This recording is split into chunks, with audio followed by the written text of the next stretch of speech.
So retroactive tracing is, as far as I can understand, being able to enable tracing at a later time, the call chain.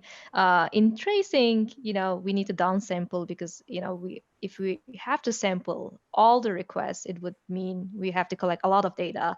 And also tracing is expensive, so it will mean that it's just going to be more costly.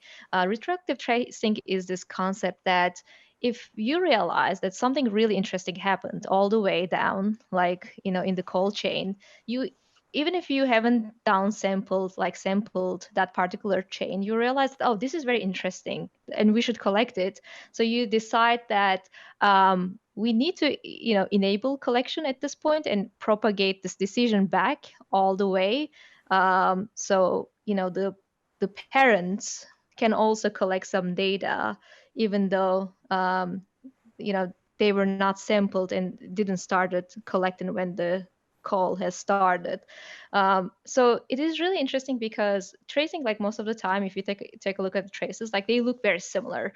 But from a user, what I really care is like, hey, if there's like an error or if there's like a really like 99th percentile type of case, I really want to have a see it, trace of that particular thing.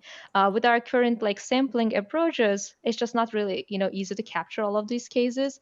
So the retroactive tracing is just kind of like allowing you to capture interesting things and at least like partially collect the traces. So you as a user like just going through the tracing data and can really see all these like 99 percentile situations and have enough data to be able to debug what actually happened.